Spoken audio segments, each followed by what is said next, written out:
Hey there, my name is Fella Abiyoye, and this is How to Corporate, my digital show about how successful professionals navigate career moves and money matters. Today's topic, how to corporate overseas, with my guest, Brandon Cheatham.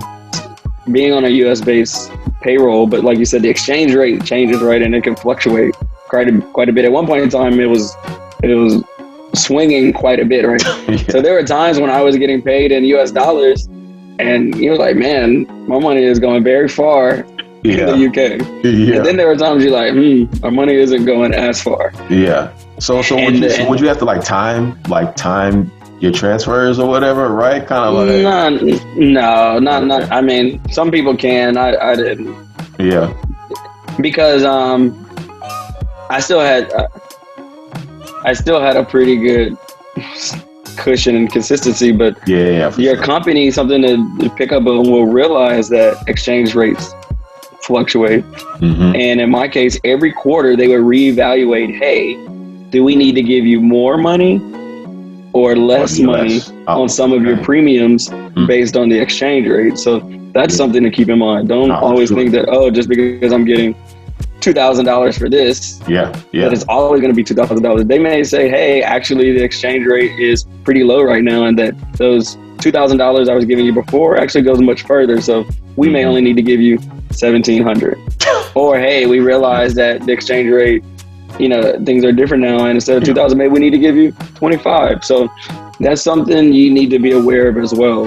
Yeah, no, man, that's another good gem, man. It's just a lot. It's so many different factors to keep in mind, right? So, hopefully, if you don't think just because you have 2,000 US is automatically go transfer over the exchange rate, the cost of goods. You have to, and that's just something you kind of learn with time a little bit and talking to folks, and Got you. So no, man, that's a really good gem. Just to you kind of got to always keep your eye on the ball, right? And especially if you decide that you're gonna move overseas, take a role, you really got to make sure you have that stuff negotiated up front. Or if your company offers a lot of upfront benefits, still, I mean, at the end of the day, it's still up to you to make sure you are ahead of it, because you can mess around and now realize, the cost of childcare is astronomical compared to US or how, the typical thing, housing, people mostly research that, but, cost of living. I mean, London is an extremely expensive city to live in. Right? So that's something to, be aware of, just when you're going out and doing certain things, things are going to be expensive. Having dinner is expensive. Buying drinks is expensive, right? It may be pretty affordable to do some things, but maybe not all things. So that's something to also look at, whether it's the UK or, anywhere abroad. Sometimes you may move to a certain location and it may be extremely cheap, right? Mm-hmm. So with that in mind, would you think a good recommendation would be maybe going to visit a few times right before you go, right? Because I mean, I just even think about the times I've gone to London. I mean, and it's most definitely expensive compared to certain places, right? Because that money does not stretch the way it does in other parts, right? But, but you may not realize, it may take more than just one trip, right? To kind of go out there and see what it really is like, right? I mean, did you go to London, many times or multiple times before you decided to make that move, or you just kind of already knew what you were getting into? Yeah, I did not. So I had traveled kind of different parts of Europe, but I had never been to London. And I felt pretty confident doing that because I had traveled to Europe. It was a pretty metropolitan city. What I did do is I got connected to some really great people who were already living in London. Yep. And they sent me so much, just tons of information, had some really good discussions. So I went in feeling pretty prepared, hey, I've never been here, but I kind of already know how to navigate a little bit. I kind of know how to go about certain things. But I would say it is definitely recommended. I don't necessarily recommend it to everyone. But it is recommended to at least visit a place maybe once or twice if you can. Yeah. Sometimes it may not always be feasible. So you have to kind of expect the unexpected. Got you. Got you. Was with any tax, benefits or maybe even just, That's another good question. yeah, man, just, from a taxing Yeah, that's perspective, another right? great question. So taxes is something to definitely be aware of. Yeah. Uncle Sam is going to get his money, man. No And matter so that's what another part of the world question. you in. Yeah, that's another question to ask your company. My company works through a kind of big four, and they take care of, prepping your taxes and handling your taxes for you. And even in the UK, there are local council taxes. So depending on which part of London and which borough you live in. So like I was living in Westminster, even though I was renting a flat, I still technically had to pay council taxes to that local body, right? Okay. So think about paying like a city tax almost, or like a city property tax. But my company would take care of that on my behalf. Oh, okay, got you. So that's something to also keep in mind of any kind of local fees or taxes, because it's a little different than in the US, right? Like if I'm renting in Houston, I'm not paying I could be wrong. I mean, I haven't rented in a while, but I'm not paying just a city of Houston tax just because I'm renting in the city, right? Technically, I'm only paying a property tax if I own, right? So that's something to, and it's like, okay, well, is this part of the relocation package, or is this on me, right? Because that may be an expense that you didn't necessarily account for. Tax preparation too, international tax preparation, because you're having to still pay some UK taxes and US taxes, right? So you need to understand kind of those dynamics, right? And then if you have anything, maybe you have rentals or other things outside, like you need to just kind of understand how that bigger picture kind of all comes into play. And even living in the UK, technically as an expat, you're supposed to spend X number of days minimum in the country, right? Okay. If we're gonna give you a residency card, we need to make sure that you're actually here working in the country, right? And so you got to track the number of days spent in the country on a calendar. You have to submit that when you're doing your taxes and saying, "Hey, I was in the country on X number of days." I don't know if they thoroughly check that, but it is something that the tax individual will ask you. Hey, as part of your taxes, we need to submit your calendar. You're an expat, yada yada, right? Got you. No, man, that's it's a unique thing. Again, we don't think about it, right? We just think about how, at least for me, I've never lived abroad, but it's something that I don't think would come to mind initially, right? So, and again, another thing to try to negotiate up front, right? To make sure you understand the nuances before you accept that role. So, yeah. I guess another thing I'm thinking about, if you move to, I'm just thinking about London, if you want to purchase, right? The interest rate. Certain countries, you have to be there for a certain amount of time, right? Sometimes you have to be there for a certain amount of time. Or maybe have family related to the country or whatever. I'm sorry. Here too. So. Yeah, the interest rate you get may not be the same interest rate. The down payment may be different, right? Because you're a US based citizen. And and I'm speaking if you don't have UK residency. After you've worked in the UK for 5 years, you're at the point where you can apply for kind of a UK residency as like a full-time resident, right? I want to get my UK passport. Gotcha. So that's kind of become the incentive for some folks. They're like, hey, I want to have that dual passport flexibility. So they want to make sure they stay 5 years, and I can stay there without being sponsored by a company. For sure. I know people who are living in London on UK payroll and have a very good quality of life. I know people who have may not have all these, from my experience, kind of different premiums or incentives, and are living, a very good quality of life. It's just something to know going in, right? Because that could play into your decision. Like, is this the right time to go, or is this not the right time to go? Right?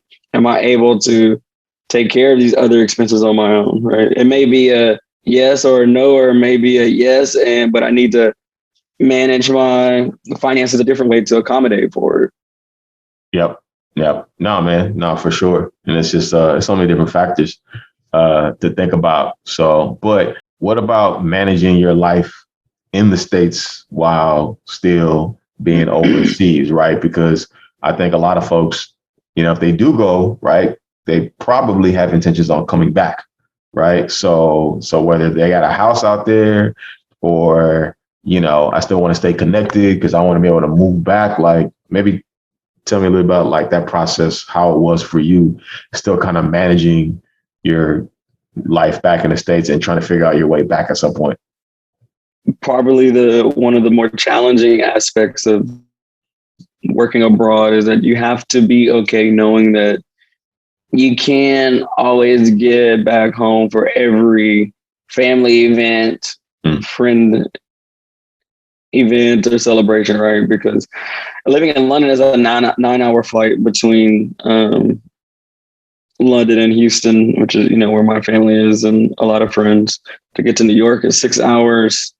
To get to California is 12, 13 hours. I'm thinking just direct flights, right? So yep. You can get to an airport and you can get there if you need to, but do you want to fly back for every single thing? I mean, maybe, maybe not. I mean, those tickets add up, right? So, depending on your family situation and just life situation, if you have a girlfriend or, siblings or whatever, what have you, you have to be comfortable knowing that, hey, I cannot make it back for everything. I may not be able to make Thanksgiving, Christmas, New Year's, right? So you have to be a little strategic on when you're coming back. Like maybe you're only planning to go back once a year or twice a year. I remember the first time I was in London, I was in Houston, in my opinion, a lot. And then next year I was like, I'm not flying to Houston unless it's Christmas, right? Yeah. And so that next year, and I think it was just also because I had a lot of weddings and stuff that were, friends getting married and stuff and family stuff. Yeah. But that next year, I think I only came back one time. And then the following year, I think I came back twice. And then maybe the year after that, I only came back one time. After a while, you just get very comfortable. Like, hey, I just understand I can't make it back for everything. And that when I am in the States, I'm just going to kind of maximize my time. I'm going to try and be there for 2 weeks, with family. I will see you all at the family get-togethers with friends. I would come in town and I would say, hey, this is where I'm going to be. If I understand if you can make it, I understand if you can't. But hey, this is where I'm going to be between this time tomorrow. This is where I'm going to be. And hey, if I catch you, that would be great. We can catch up. Hey, I totally understand. Yeah. I mean, I totally understand that, people have life stuff and, they may not be able to make it. So I think that's the first thing. You just have to kind of mentally be okay with that. And sometimes that's tough. Yeah. For people. People are used to seeing their family every week, every couple of weeks. And, sometimes it may take a little time for people to make friends and make connections in a new place. So, they may start to feel kind of a little lonely and maybe a little disconnected from kind of their normal life. For me, I've been fortunate in my experience. Brandon doesn't have a problem making friends for anyone who's listening. I wasn't saying that, but no, I know. I think because I moved around a number of times growing up, so I was somewhat just kind of used to moving and making new connections and kind of just figuring things out, right? Yep. So yeah, I'm not saying those moves are like moving to another country, but it's the same principles, right? Gotcha. And I was fortunate to also get connected with some really great people before moving to London.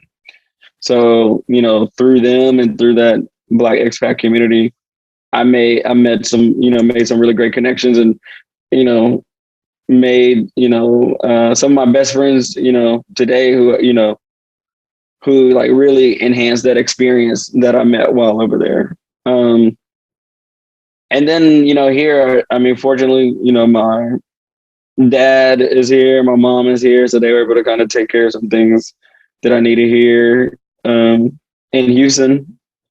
So I had somebody, and that may not always be the case, to help me out if needed. Yeah.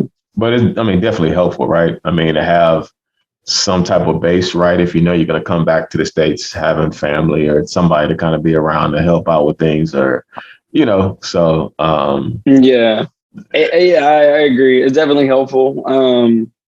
The time Lisa and I were dating long distance, so that's another thing, that'll probably, for some folks may test just how committed you are to whatever relationship, because, because long distance, and then it's like, okay, if that person's in the States and you're in London, maybe they're in New York or Houston or whatever, it's like, okay, where do you meet? How often do you see each other? At one point, Lisa was overseas also in Abu Dhabi, right? So it worked out for us because now we were kind of taking these international trips and kind of exploring together, and it worked out, but that can be a challenge, right? From a relationship standpoint, as well, people have kind of existing relationships with someone who's in the States and they're in London or a different part of the world. You got to kind of work through those dynamics because the time difference is real. Oh yeah. Right. So I mean, what's is it 9 hours? Right. 6 hours. It's like, it can get very tactical. It's like, okay, what time of the day do we actually talk? Because when it's 6 p.m. for me, it's noon for you. Yeah. Right. When it's 6 p.m. for you, it's midnight for me. Yeah. Right. On top of if I'm also traveling, right? Remember, sometimes I was in Shanghai, sometimes I was in Italy, parts of Italy. Sometimes I was in New Delhi. That's just for work. And now I'm traveling on the weekend. And it's like, okay, maybe and then so you start thinking like, how do we communicate? Like, are we using WhatsApp or are we using IG, right? Because sometimes text messaging, or depending on which country you're traveling to, I'm thinking about when I was in China, you can't get on certain apps, right? Yep. Sometimes you couldn't get on WhatsApp. So you got to start thinking about, okay, what's your mechanism to communicate? Yeah, no, I didn't even think about that, right? Like certain apps being either not available, I mean, that's restricted or whatever. Rare occurrences, but even now I'm so used to talking to people on WhatsApp. It's difficult for me just to talk to people on text messages. Yeah. Because I'm used to talking to people on whether at work or personal on WhatsApp, because everybody has all these international numbers, right? So it was just kind of the easy platform for us to just communicate. No, that's see, and I got the opposite issue because I got a lot of international family, and everyone's always hitting me on WhatsApp, which I rarely check. And then they're like, "Did you see what I sent you? Did you see whatever I sent you?" It's like, no, I ain't getting it. Check your WhatsApp. Like, So, even now, if you send me a text message, I am probably slower to respond than if you send me a WhatsApp message. Yeah. So, no, man, it's like I said, it's a lot of nuances. So man, you said, what was it like coming back? I think that was the second part of your question. Yeah, like coming back, like working your way back. How was that? I mean, did you have to, kind of network your way back, right? Or was it kind of understanding that, all right, I'm going to come out here, I'm going to do this role for a certain number, of years or whatever the case may be, and then I'm going to kind of work my way back, right? Because not everybody has the opportunity. They may go out, overseas for a particular reason, and maybe they leave the company they're with, right? Or maybe they, stop doing that role or whatever. So how was that experience working your way back? Yeah, so I mean, I moved back with the same company. When I originally moved to London, I went there thinking the assignment was going to be for 18 months. Then it turned into 2 years. Then it turned into 4 years. I was having a great time, so I was happy to stay. I was happy to stay because I was just really enjoying living in London and just living abroad. But kind of within the company, I had to apply to a domestic U.S. position as well, right? And go through that same process. I mean, there was a point in time where I thought about Do I stay and kind of the pros and cons there? Do I look for another position within my current company, or do I kind of explore opportunities with other companies? I mean, life, different life aspects, influence that, obviously. Yeah, for sure. But I mean, it's a thought that definitely crossed my mind, just because I really became I just became less dependent upon this feeling that I needed to be in the States. So I felt like I could just be anywhere, right?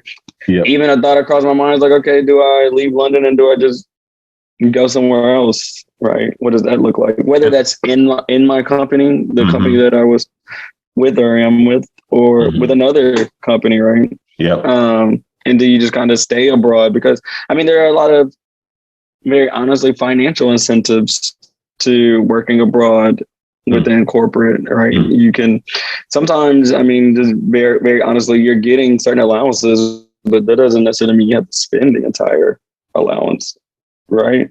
Yeah. So, hey, yeah, if you're getting X amount of dollars for housing, it doesn't mean necessarily, now you need to make sure your accommodations make you comfortable. I'm not saying just, but what I'm saying is, you can choose your housing. You find good housing. You don't have to spend it. But that's every still dollar. yours. Maybe there's something left over that you're still pocketing, right? There's also, depending on where you're living, you're getting certain premiums that are like, it's an incentive for even going, right? We understand that you're leaving your host country, and so we're going to give you this additional premium and bonus on top, right? Yeah.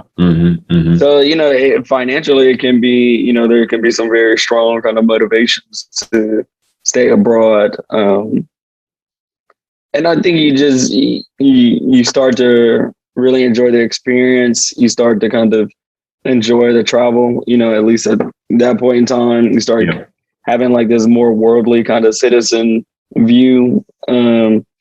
Me personally, I'm a very strong believer, like Pan-Africanism and, all of us being part of the diaspora. I think that intensifies even more so as you start to travel all over the world and, connecting with people. So it can be a very like personally rewarding experience. Like, I can't say that going overseas is automatically going to change the trajectory of your career. It could. I mean, in my opinion, it will look very favorable on your resume, right? Having worked overseas, different environments. I can't say that's immediately going to change your trajectory, but I think personally, even more so, what you take away from the experience will definitely change the way you look at the world 9 times out of 10. Like, I definitely don't look at the world the same way. Do the same. No, I'm certain, man. I mean, it's such a unique experience, right? And, particularly being in London and having the opportunity to travel, right, to so many different countries, opening up to a whole new environment and just all the things one is exposed to, right? Like you said, your ability to kind of, be nimble and cope with almost any environment, right, is probably, on a level not the same as anyone else, right? Because, it's just, you just open up your mind to just so many different things. And so there's a lot of advantages, man. Like you mentioned, there's so many different advantages, but it's just finding, is that right for you, right? Is it a short exactly? That's a personal decision. Because I think, majority of folks have a very positive experience, but there are probably some individuals who had some negative experiences, and I'm just thinking London in particular. Sometimes the social dynamics are different, right? So sometimes folks may find it a little more difficult to make social connections outside of the workplace, or maybe their only social connections are within the workplace, and they may feel isolated, or like we talked about, kind of the family dynamic, wanting to get back. I mean, even coming back to the US is a transition in itself. Being back in the States after being away for 4 years, you don't, at least for me, I didn't just come back and just automatically just like fall right back into sync. Like, it really took kind of an adjustment for me, even up until like recently, just to kind of wrap my head around just, oh, I'm back living in the States, right? And I'm not saying that like, oh, as in a disappointment, but I'm just like, okay, it's different, right? I didn't drive a car for 4 years when I was in London. So now I'm back, little things, driving a car. I was just taking public transportation everywhere I went. I was used to, at one point in time, just being in a different country every couple of weeks, right? Mm-hmm. And interacting with so many different places and cultures. And so it's just things that you kind of have to adjust. The pace in Houston is very different than London, right? Yeah. And, you can get very used to that pace, and that's a little of an adjustment. Yeah. Social settings, nightlife, all these things are different, and the offerings, I'm saying offerings, I don't know if that's the right word, are different. Yeah. I get you. Yeah.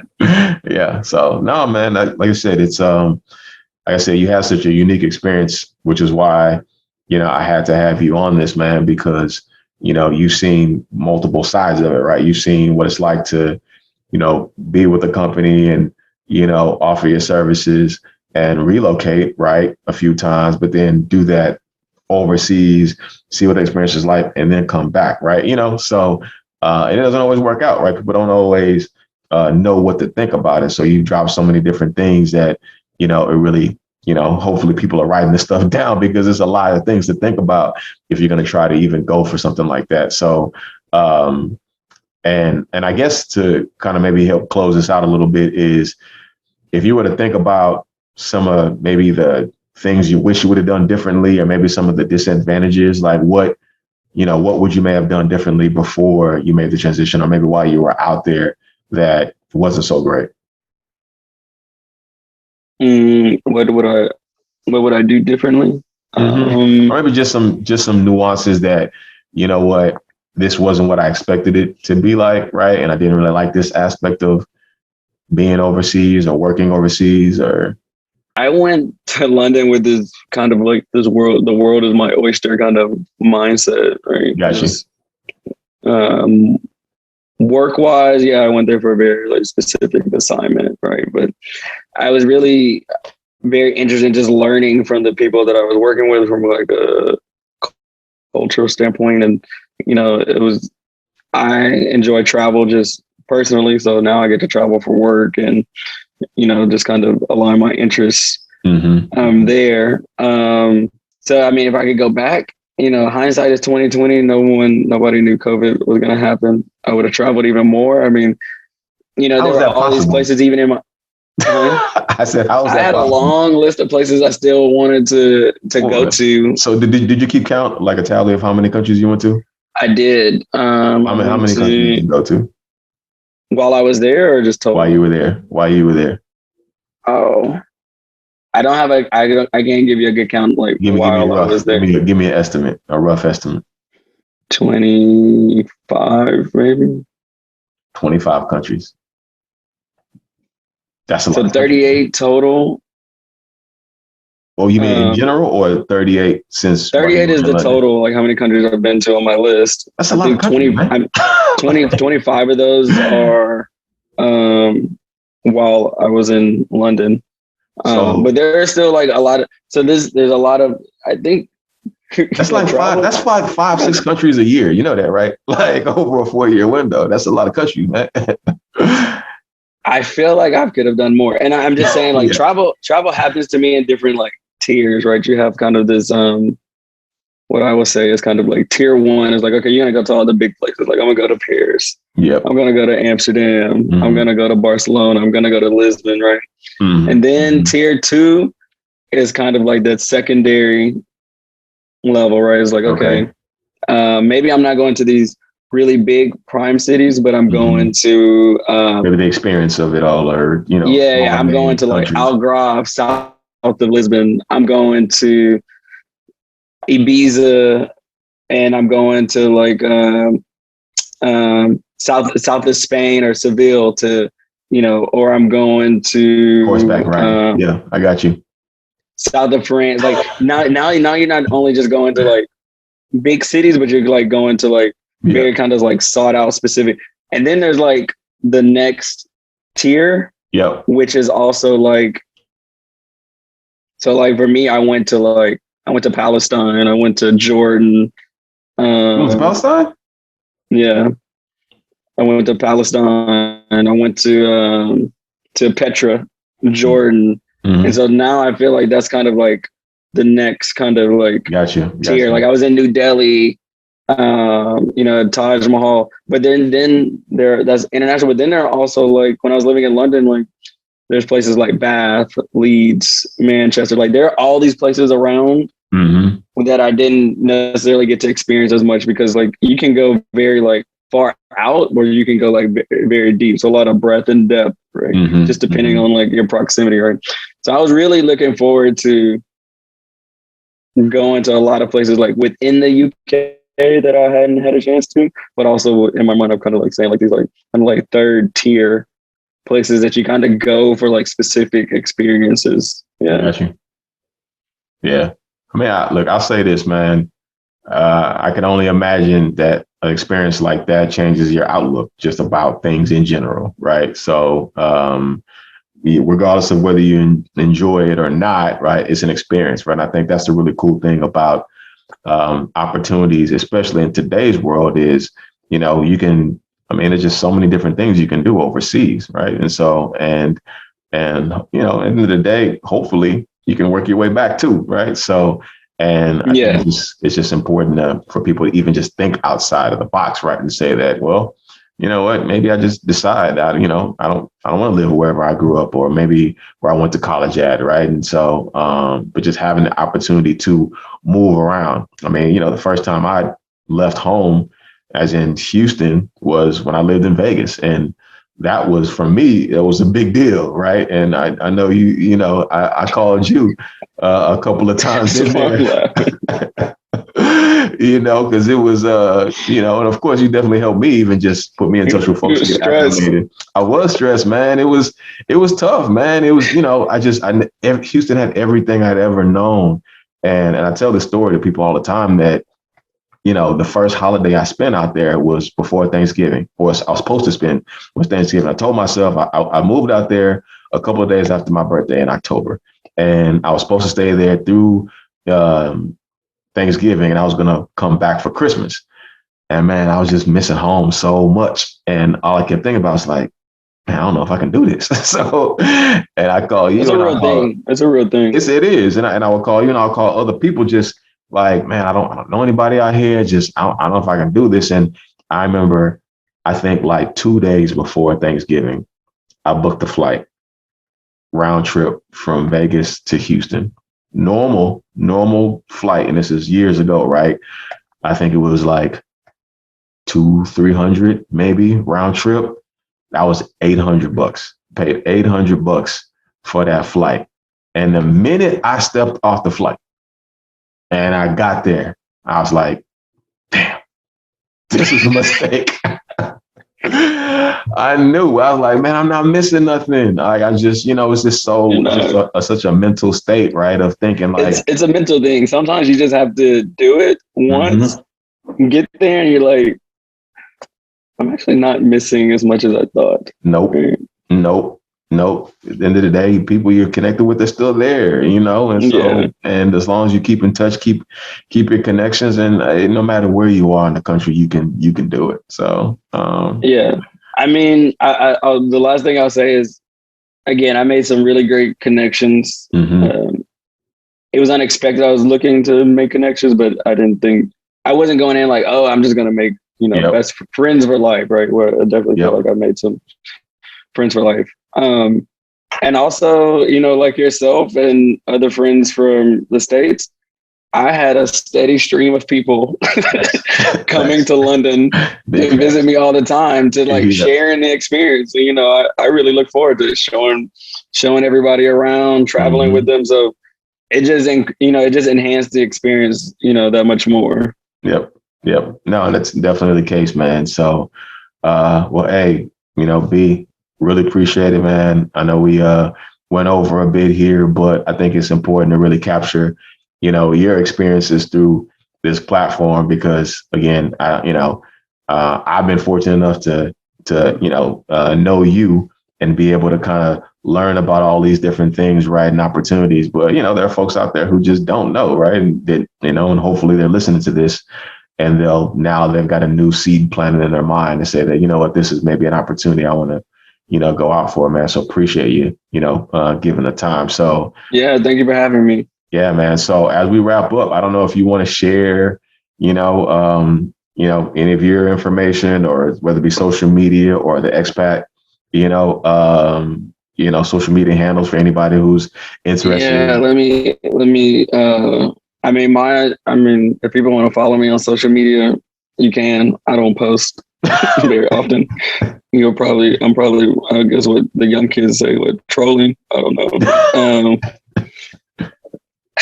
But yeah, I'm B_, cheat. So B_CHEAT. But I mean, I'm happy to talk to, anyone about who's interested in, traveling abroad. I'm just looking up, a friend of mine, runs a community and an app called, it's called Expat, the Expat app, or the Black Expat app. And they host what they call Expat Chats.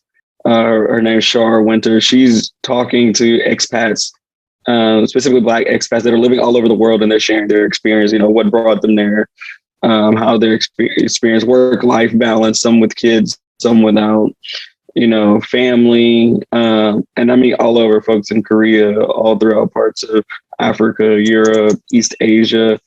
And, folks doing some really interesting and cool things. So I think that's a great community. If you're, interested, a lot of good information, and a lot of information about, hey, these are the financial requirements to get a visa. This is how you can get a retirement visa. You only need $40K in your account to get a retirement visa in this country. And, and talking about how do you really go through the process. And it's far more doable than I think a lot of folks realize. So that's a great resource as well. And then, Facebook has all kinds of different forums and communities that are found to be pretty beneficial. But again, happy if folks want to reach out to me on IG, and I'll make sure to get the comments and the links definitely included there. So that's awesome. So, appreciate it. So thanks for everybody listening.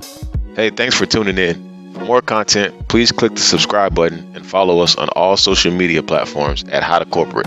Until next time, keep building.